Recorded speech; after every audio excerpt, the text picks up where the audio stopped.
Hi everyone, welcome back to my channel Pick a Book. I am Komal and in today's video we have a very special guest.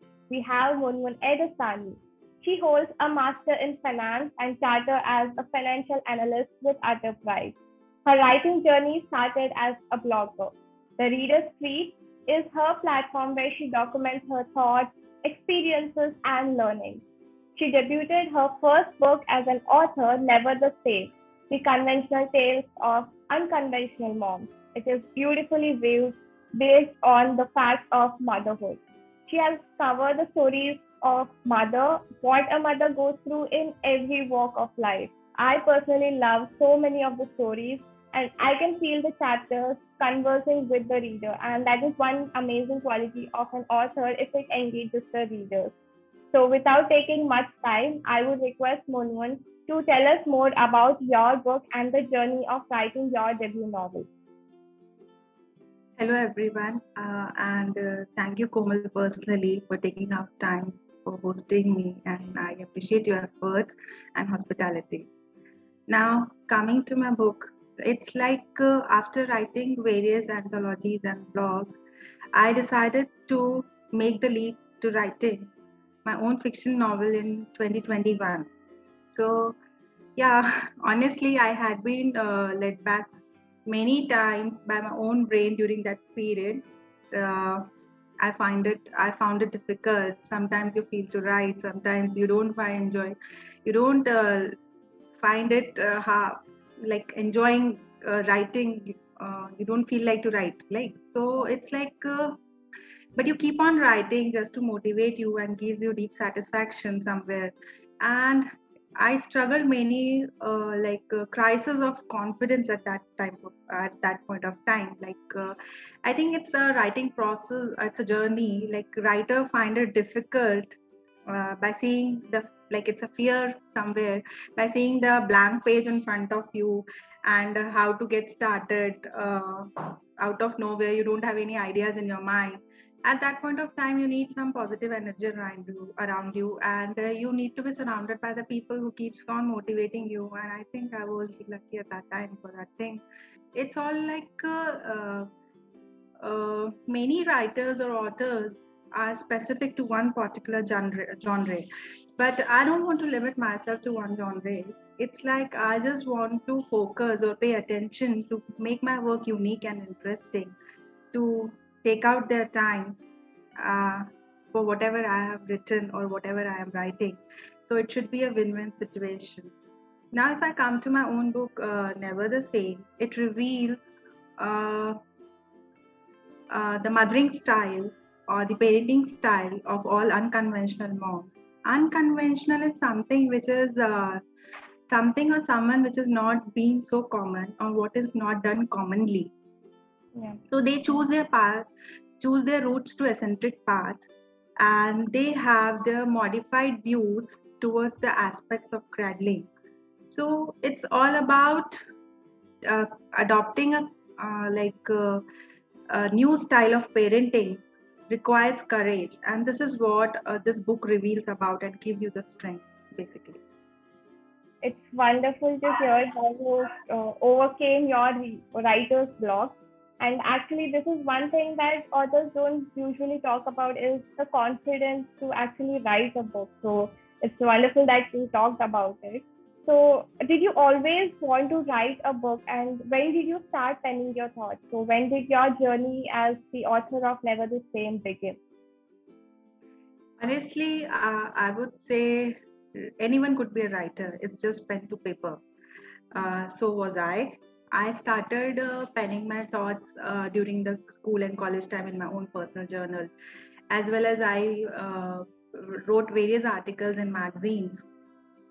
But at that point of time also, I never took it seriously. I never took my passion so seriously. It was just on and off, maybe because of the tight schedules I may be having at that time.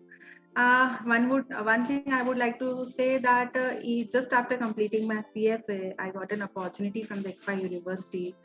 Uh, they appointed me as a research associate to uh, like uh, uh, upgrade or design the new work modules or materials for the upcoming students. But somehow I denied that post because I had to get settled down in Dubai.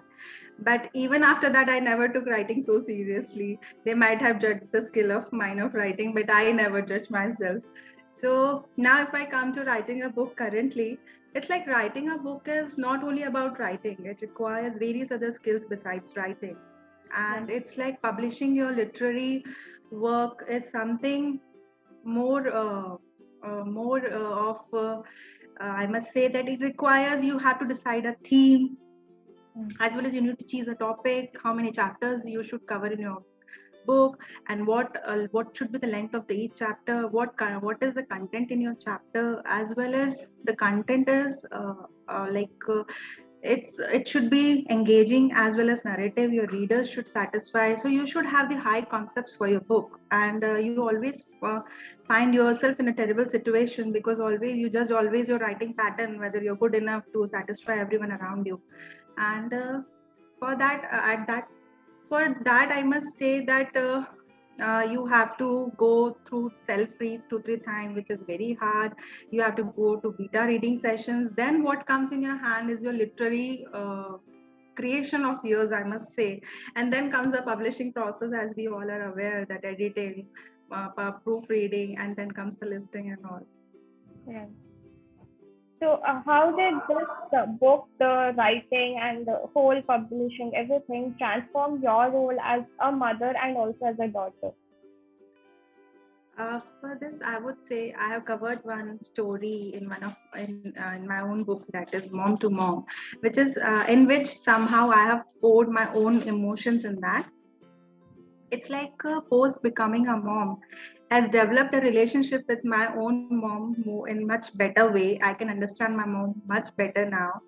If I have reborn as a mom, I could say I have reborn as a daughter too, as well at the same time, because now I can understand her worrying her worrying over me, like for growing me up, and her worries and her fears and anxieties, her nagging and caring, which all makes sense now more. Yeah. And now I can, if I look back, the efforts she might have taken so painfully to grow me up and to make me happy. Honestly, if she was not there around as a support wall, it would have been harder for me also to raise my own kid. Even now, if I get stuck somewhere, so it's like I run a flashback to find out how she would have dealt in the same situation, so that I can deal presently with my own kid. So, Mother's Day being around the corner, so what is that one thing that nobody talks about being a mother? Usually, people talk about the struggles the moms go through, but there are few things that they don't talk about. So, what is that one thing according to you?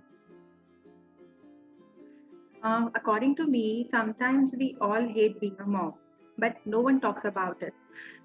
It's like you feel so overwhelmed by the situation that you feel that motherhood has destroyed you somewhere. And it's just because maybe being out of work, loneliness, or sleep deprivation, etc. It could be any of the reasons. But it's like there is a myth regarding the good mom and the perfect mom, which should be considered, that it is not based on reality. You have to slide away certain things for your mental health and happiness. And it's not a, wrong thing to talk about your frustration of being mom. You should not keep your thoughts to yourself. You should always focus on your strength instead of your deficiencies, and be flexible enough. And if you find somewhere, if nothing is working out, you should try something new always to come out of your failures. So I don't feel that you will be stuck at a point. Somehow or the other, you will find out your way and you will lead your motherhood journey beautiful. Yeah. So, like you said, to try out different things. So, you are a working woman, you own a NGO and a podcast. So, how do you manage your time effectively, like giving your family enough time, your kids, looking after their health and everything? So, how do you manage your time? Initially, when I attained a charter, I was working with various financial institutions as well as the banks. So during that time, my kids were too small, and taking an extra help from getting an extra help from outside to take care of my kids. Uh, I didn't find it suitable. It's not like it's a wrong thing. Many people do, and I'm not against that. But for me, it was not hard and fast. So I took a break and I opted for to be a stay-at-home mom, being a like homemaker mom. So at present, if I say that I'm running an NGO, yes, it's correct. I'm running an NGO as well as I'm running a podcast channel. So it is all just because it is possible, just because of my family around, my husband, my kids, and my friends who are simply the reason for my being. And even if I think about something future upcoming events, which would be too early to talk about right now, but yeah, always something bigger and better. So these people are there in my life who had made everything possible for me so that I can put my dreams into actions. And I would say, secondly, not everyone is good at everything. We should accept Right. all this. Yeah. So give now if we talk about giving time to your family, sometimes I find certainly difficult to give time to myself also. So but it's only you who has to learn that how to prioritize your things, and you have to uh, focus on, like, there could be 99 reasons to not do a thing, right? But one Right. simple reason could be so strong, so that which makes you keep on moving and which help you to achieve your goal. So you have to just focus on what that simple goal. And lastly, if I would say that being an effective leader, I just facilitates my teamwork to process smoothly. It's not only about me, whether it's an NGO or a podcast, it's my team. We all are contributing effectively on our part to make or accomplish our worthy group goals. So, achievement is not only about me, it's all about us. Talking about achievements, what is like a few things that you are most proud of in your motherhood journey? It can be little things as well. It doesn't have to be anything massive, but some few things that you're proud of. Motherhood journey is amazing. Yeah, it is hard and tiring too, as well as, but it is incredible too, I must say. Um, Somehow it gives you or fuels you in many ways that you find it you simply love that journey, because you it keeps on moving you, how no matter how much you are exhausted, but it keeps on moving you. And it is magical, I must say. It grants you the power to love someone without having actually in your life. Yeah. And if I talk about what I love, I'm proud of many moments in my this journey. But being simply a mother is unbeatable. And if I talk about my kids, when I can say that God's grace, I have two understanding kids of mine. And by seeing them, I can always say that I have done something right, or I've raised them right. Yeah. What is one parenting mantra that you would want to follow, or you would want to give it to like future moms? Um, I would say raising children is always the biggest challenge. And sometimes you have to tighten the reins, sometimes you have to loosen them. Uh, Being myself, yeah, I'm somewhat an understanding mom. I try to acknowledge my child's emotions and feelings. I try to give them the best advice on all the topics, and I make sure that they implement it correctly on their own basis. I am always there to guide them what is wrong, but the part they have to choose on their own should always be correct. They have to judge accordingly. Right. And it's like what I believe: the supportive parents can mold the character of a kid more easily. Right. So I think we should always be an understanding parents before anything. Uh, in your book, you have even written about single mothers. So there are a few single mothers or women who don't have their partner's support. So what is your message for those mothers and their kids? Yeah, there are, like, in present scenario, we can say the cases are increasing, being as single mothers or fathers or single parents, due to innumerable reasons.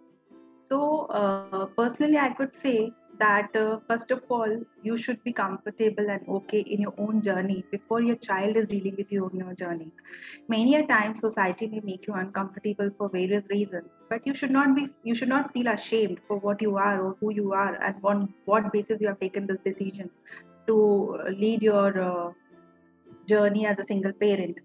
Uh, you always have to gain your own strength and resiliency in your life.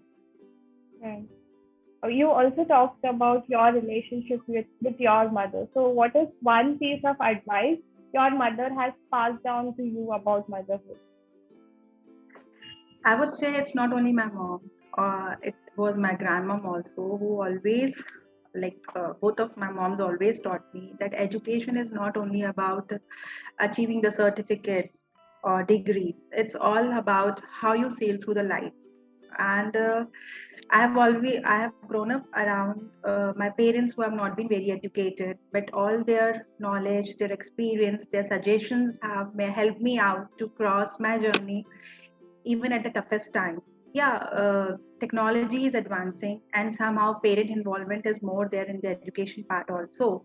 But they always advised me, first of all, to get connected to your kids because what is latest today may get obsolete, but what are the moral values are get always there in your or inbuilt in you. So education is not correlated to kindness or the loyalty or the love or the resilience or the spirituality or the ability to build a happy home. So what is main important? You should get connected to your kids morally. So, on this occasion of Mother's Day, what is your message to future generation about motherhood? Yeah, for that I would say that motherhood, as I told you, it's incredible, incredible tale in triumph and tragedy. They don't have various answers, but they always pursue with their questions, and they have to run along with it. So in today's world, motherhood has become so tangible that you find it difficult to balance between the love and the discipline so as to raise them as a good human being. But that is where you have to focus on. You have to be more tougher because motherhood is not about a scene from a Bollywood movie which is filled with roses and lilies. So you have to, first of all, you have to trust your process of parenting. Every parenting is unique. You should keep faith. You should have trust on your child as well.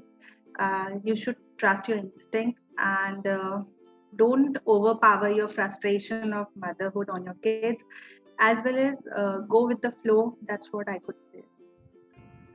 Thank you, Munmun. Thank you for taking your time and giving this piece of advice.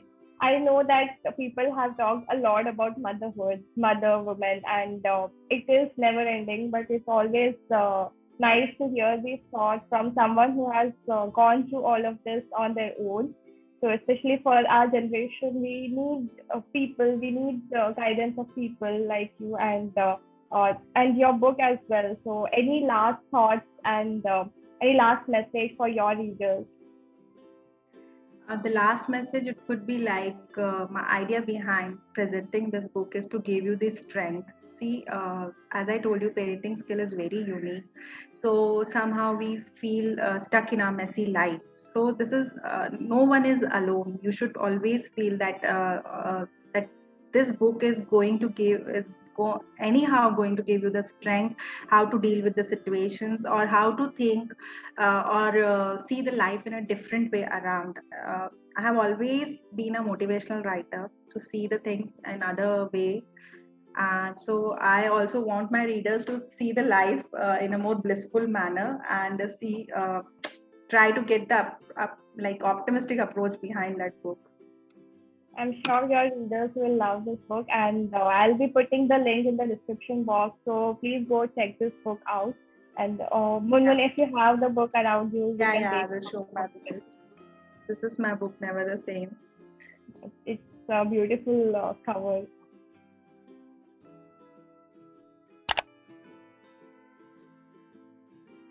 Thank you again, Munmun, for taking your time. And I will request everyone to just go and grab this book.